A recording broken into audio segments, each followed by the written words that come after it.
A incrível série do Loki chegou ao final e nesse vídeo a gente vai tentar trazer alguns detalhes sobre o final, fazer aquele explicado básico para a gente poder discutir e debater quais foram as consequências da série. Para conferir o que a gente achou do episódio e da série como um todo, clica aqui no link para poder conferir a nossa live, o nosso review, em que eu e o Leonardo Pereira falamos sobre Loki. Mas agora vamos falar sobre o final explicado da série. I've been pulled through time between the past and the present. Hello? A série do Loki tinha alguns caminhos que ela poderia levar para esse final. O primeiro deles foi um que foi apresentado durante parte do episódio, em que o Loki utiliza o seu poder do deslize temporal para reviver a mesma situação inúmeras vezes, inclusive séculos, como a própria série acaba falando, e no final das contas não resolve a situação, porque não era apenas uma questão de tentar fazer as coisas voltarem a ser como elas eram antes. Era necessário uma grande mudança, e essa grande mudança poderia vir de duas formas. A primeira dela era o Loki matando a Sylvie, voltando nos eventos do final da primeira temporada, e assim impedindo que aquele que permanece fosse morto, e com isso as linhas do tempo começassem a se ramificar. E a segunda solução, que foi a tomada pelo Loki, seria dele mesmo destruir o tear temporal e utilizar os seus poderes para ele mesmo conectar as linhas do tempo e fazer com que elas continuem existindo. Para chegar até lá, o Loki precisa passar por algumas situações nesse episódio final. Ele conversa com o Mobius, ele volta lá para a primeira temporada, para o primeiro episódio, quando o Mobius está interrogando ele faz algumas perguntas. E depois ele fala também com a Sylvie, então, porque o Mobius e a Sylvie são os dois principais aliados do Loki, e os dois têm pontos de vista diferentes sobre qual tipo de atitude o Loki deveria ter.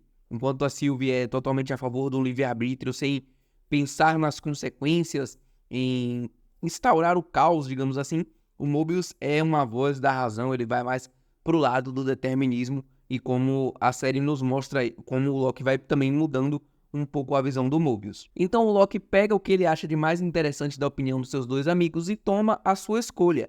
No episódio 5 a gente viu a Sylvie falando pro Loki que ele era egoísta, que ele estava querendo salvar a TVA para ficar perto dos amigos, e aqui o Loki ele precisa fazer um auto-sacrifício, que é deixar as suas vontades, o seu ego, o seu egoísmo, a sua arrogância, o seu glorioso propósito de lado para buscar um propósito que talvez seja ainda maior, que é aqui agora ser esse novo responsável por cuidar das linhas do tempo, do multiverso, fazer com que exista apenas uma linha do tempo sagrada, mas permitir que todas as linhas do tempo coexistam, e para isso era necessário o poder da magia do Loki, e toda a cena em que ele vai até o tear temporal, a roupa dele vai se desfazendo e surge o visual clássico do Loki, ele vai puxando, né, as linhas do tempo e dando vida a elas com sua magia, é realmente incrível, e culmina com ele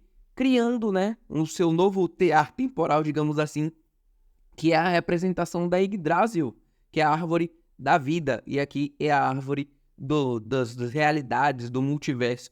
Foi muito bonito, a cena é visualmente incrível, e como todo o desfecho da série do Loki, ela realmente faz o ciclo do personagem se fechar de forma perfeita.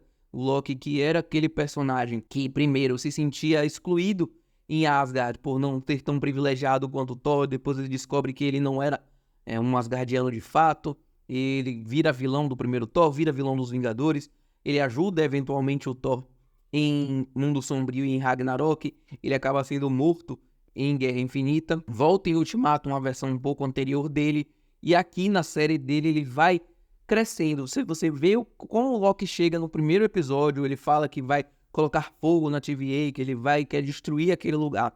E agora, o sacrifício que ele faz em prol não apenas da TVA, mas dos seus amigos e de todos os multiversos, o Loki é um personagem com um desenvolvimento incrível e, sem dúvidas, é um dos melhores personagens do universo Marvel. Com as decisões que o final de Loki toma, como é que fica a situação do Kang? A gente sabe que tem toda a treta judicial com o Jonathan Majors, o ator está enfrentando aí um processo em que ele pode vir a ser acusado, né, por questão de violência doméstica, E a Marvel aqui, ela não toma uma decisão definitiva, mas abre alguns caminhos. Se eles quiserem continuar com o Kang, dá para continuar, porque aqui fala que agora o Kang é um problema também da TVA. Eles estão monitorando as variantes do Kang, que agora existem várias, como existe um multiverso, não mais uma linha do tempo apenas.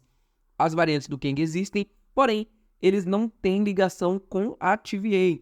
Então dá pra ver que eles fazem essa alteração aí bem interessante. Inclusive, em determinado momento do último episódio, o Mobius, numa conversa, né, ele fala sobre uma variante do Kang que causou problemas em uma região adjacente ao universo 616, que é o universo principal da Marvel.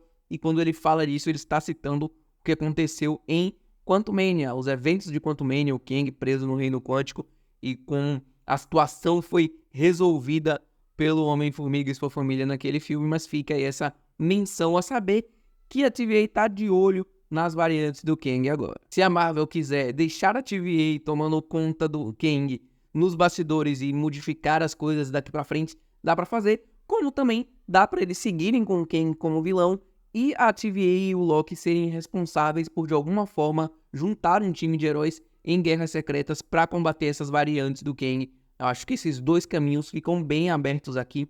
E a série do Loki, ela tem um impacto muito grande inicialmente. A gente não sabe se ela vai refletir nas outras obras, como a gente esperava que a primeira fosse refletir e acabou não refletindo.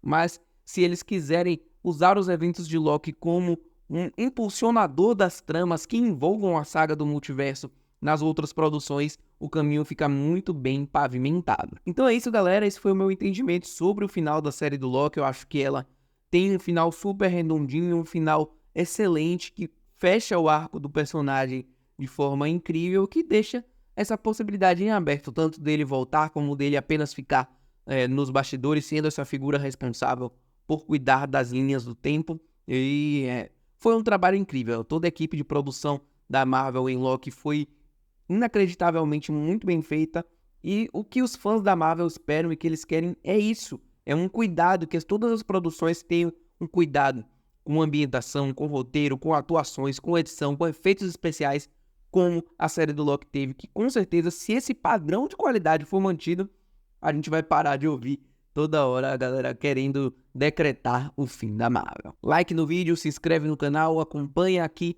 o Entre Sinopses para conferir todos os nossos conteúdos. Também temos muita coisa saindo nas redes sociais e no site entresinopses.com.br. Tamo junto e até a próxima. Valeu!